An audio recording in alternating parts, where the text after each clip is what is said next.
अस्सलाम वालेकुम। आज की इस वीडियो में हम आपको ऐसे 9 लोगों के बारे में बताने वाले हैं जो अगर रमज़ान के महीने में रोज़ा न रखे तो उनको कोई गुनाह नहीं होगा। यानी कि 9 लोगों को रमज़ान के महीने में रोज़ा न रखने की छूट है। इसलिए आज की ये वीडियो आप सभी के लिए बहुत ही ज़्यादा खास है।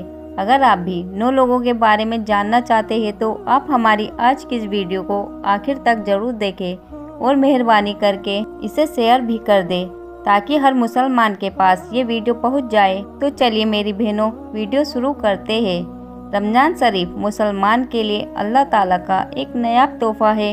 अगर आप भी इस बात को मानते हैं तो आप इस वीडियो को एक लाइक करें। और मेरे बहनों, याद रखें, हर मुसलमान मर्द और औरत जो बालिग हो, जो अपने होशो हवास में हो, उस पर रमज़ान के रोजे फर्ज है। उसके लिए रमज़ान के पूरे महीने के रोजे रखना जरूरी है। और कोई इनकी फजीलत का इनकार करता है तो वो काफिर है और बिना वजह छोड़ने वाला शख्स तो गुनहगार भी है। लेकिन क्या आप जानते हैं कि 9 लोग ऐसे भी हैं जिनको रमज़ान के महीने में रोजा न रखने की छूट है। यानी कि अगर ये 9 लोग रमज़ान के महीने में रोजा न रखे तो इनको कोई गुनाह नहीं होगा। ये 9 लोग रमज़ान के महीने में रोजा छोड़ सकते हैं। पहले नंबर पे है बीमार आदमी। मेरी बहनों, सबसे पहले इंसान है बीमार आदमी, यानी कि ऐसा इंसान जो शख्स बीमार हो, ऐसे इंसान को रमज़ान के महीने में रोजा न रखने की छूट है। अगर ऐसा बीमार आदमी रोजा न रखता है तो उसको कोई गुनाह नहीं होगा। अब यहाँ पर बात आई है कि ऐसी कौन सी बीमारी है जिसमें रोजा न रखने की छूट है। तो हम आपको बता दें कि यहाँ पर उन बीमारियों की बात नहीं हो रही है जो नॉर्मल लोगों में होती है। जैसे कि अगर किसी के घुटने में दर्द हो गया, सर में दर्द हो गया, किसी को सर्दी जुकाम हो गया और उसने रोजा छोड़ दिया, ऐसा करना बिल्कुल जायज़ नहीं। ऐसे लोगों को रोजा रखना बिल्कुल ज़रूरी है। यहाँ पर बीमारी से मुराद उन बीमारियों से है जिस इंसान की जान को खतरा होता है। अब आप ये सोचेंगे कि हमें इस बात का कैसे पता चलेगा कि कौन सी बीमारी में जान जाने का खतरा होता है।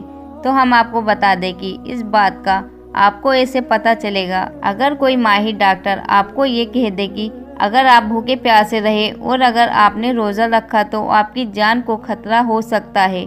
या फिर डॉक्टर ये कह दे अगर आपने रोज़ा रखा तो आपकी बीमारी और बढ़ सकती है। ऐसी सूरत में रमज़ान के महीने में रोज़ा छोड़ना जायज़ है। यानी कि छोटी मोटी बीमारियों में रोज़ा छोड़ना जायज़ नहीं है। अब यहाँ पर किसी ने अपनी बीमारी की वजह से रोजा छोड़ दिया है तो ये याद रखे कि उसको बाद में रोजा रखना पड़ेगा जब उसकी बीमारी दूर हो जाएगी।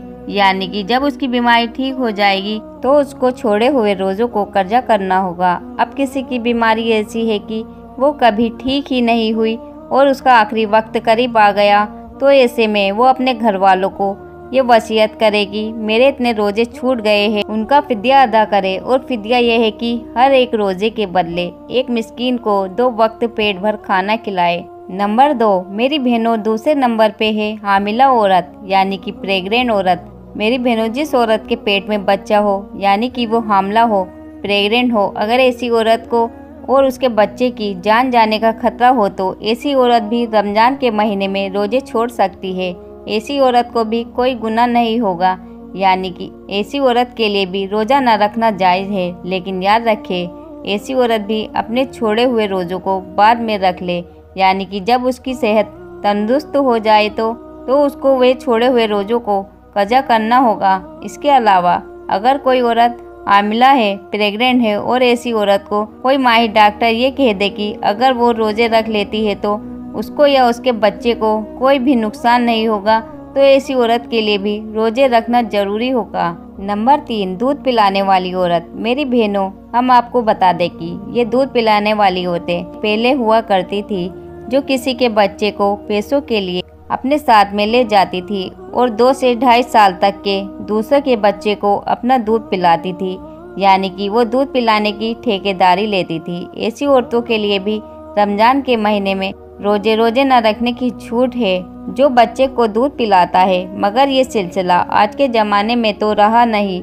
इसलिए अब जो माँ अपने बच्चे को दूध पिलाती है और उसको कोई माहिर डॉक्टर ये कह दे कि उसने अगर रोज़ा रखा तो उसके बच्चे को कोई नुकसान होगा, तो ऐसी औरतें रमज़ान के महीने में रोज़ा छोड़ सकती है और उसको इसका कोई गुनाह नहीं होगा। लेकिन ऐसी औरतों को भी चाहिए कि बाद में अपने छूटे हुए रोजे को कज़ा कर ले। नंबर 4, मेरी बहनों, चौथा शख्स वो है जो अपने बुढ़ापे की वजह से अपने उम्र के आखिरी पड़ाव में पहुंच गया है, यानी कि अपनी उम्र के बुढ़ापे में पहुंच गया है।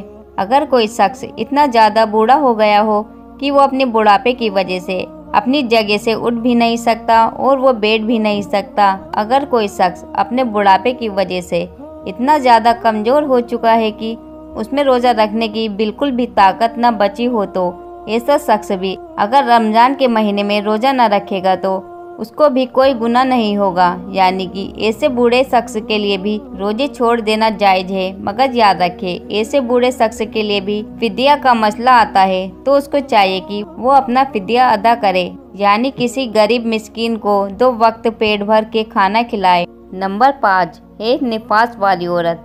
मेरी बहनों, ये जो निफास वाली औरतों के बारे में तो आप सभी जानते होंगे। एज कहते हैं जो औरत के हर महीने में मखसूस के दिन आते हैं, और निफास कहते हैं बच्चा जन्ने के बाद जो ब्लड निकलता है। ऐसी औरत के लिए भी रमजान के महीने में रोजा न रखने की छूट है, यानी कि इन औरतों का भी रोजा रखना नाजायज नहीं है।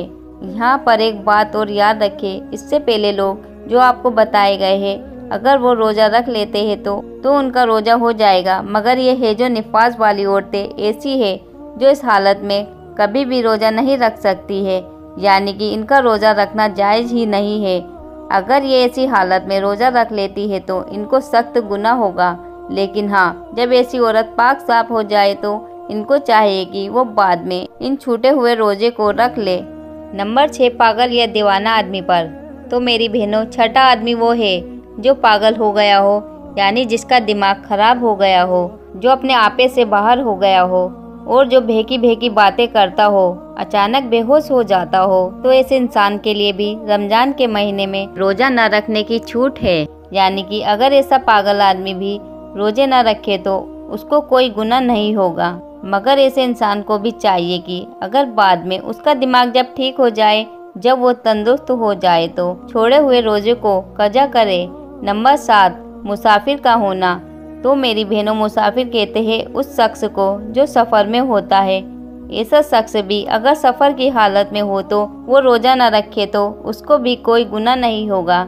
यानी कि मुसाफिर के लिए भी रोज़ा न रखने की छूट है। मगर अब यहाँ पर एक बात आई है कि कैसा सफ़र, तो हम आपको बता दें, जो सफ़र 42 किलोमीटर से दूर का हो और कम से कम 15 दिनों की नियत करके घर से निकलता हो, ऐसे मुसाफिर के लिए रोज़ा रखने की छूट है। लेकिन जब उसका सफ़र पूरा हो जाए तो फिर उसके लिए रोजे रखना जरूरी है। यहाँ पर एक बात याद रखें, अगर कोई शख्स सफ़र की हालत में है, अगर वो ये कह दे कि मैं रोज़ा तो रखूँगा, मेरा सफ़र तो आराम का है, तो याद रखें ऐसे शख्स भी सफ़र की हालत में रोज़ा रख सकता है, उसका रोज़ा हो जाएगा। और बेहतर भी यही है, अगर सफ़र आराम का हो तो रोज़ा रख लेना चाहिए, लेकिन अगर ना भी रखे तो कोई गुनाह नहीं होगा। नंबर 8 जिसकी जान जाने का खतरा हो। मेरी बहनों, अगर कोई शख्स किसी के पास अपने हाथ में तलवार लेकर आ जाए और कहने लगे कि तुमने रोज़ा रखा तो मैं तुम्हारी गर्दन उड़ा दूंगा या फिर मैं तुम्हें मार दूंगा, इस तरह से अगर किसी की जान पर खतरा आ जाए तो ऐसी सूरत में इंसान रोज़ा छोड़ सकता है। यानी कि जब ऐसी सूरत पैदा हो जाए तो अब उसके लिए रोज़ा रखना जायज़ नहीं है। लेकिन इस वजह से उसके जो रोजे छूट रहे हैं, उसको चाहिए कि केवल छोड़े हुए रोजों को बाद में रखे, यानी कि इनको कज़ा कर ले। नंबर 9 नाबालिग बच्चा। जैसा कि आप सभी को मालूम है कि रोजे हर उस इंसान पर फर्ज है जो बालिग हो और अपने होशो हवास में हो। इसका मतलब यह है कि रोजे नाबालिग पर फर्ज नहीं है। अगर कोई नाबालिग बच्चा रोज़ा रखे तो उसको कोई गुनाह नहीं होगा, यानी कि उसको रोज़ा रखने की छूट है। लेकिन कोई बच्चा अपने 10 साल की उम्र को पहुंच जाए और उसमें रोज़ा रखने की ताकत आ जाए तो उसको चाहिए कि वो रोज़ा रखना शुरू कर दे। तो मेरी बहनों, हम उम्मीद करते हैं कि हमारी आज की ये वीडियो आपको ज़रूर पसंद आई होगी। वीडियो पसंद आने की सूरत में लाइक और शेयर कीजिएगा, और चैनल पर पहली बार आए हो तो चैनल को सब्सक्राइब करके घंटी का बटन ज़रूर दबाइएगा। मिलेंगे इंशाअल्लाह ताला एक और नई वीडियो के साथ। तब तक के लिए आप अपना और अपनों का बहुत ज़्यादा ख्याल रखिए। अस्सलाम वालेकुम, अल्लाह हाफिज़।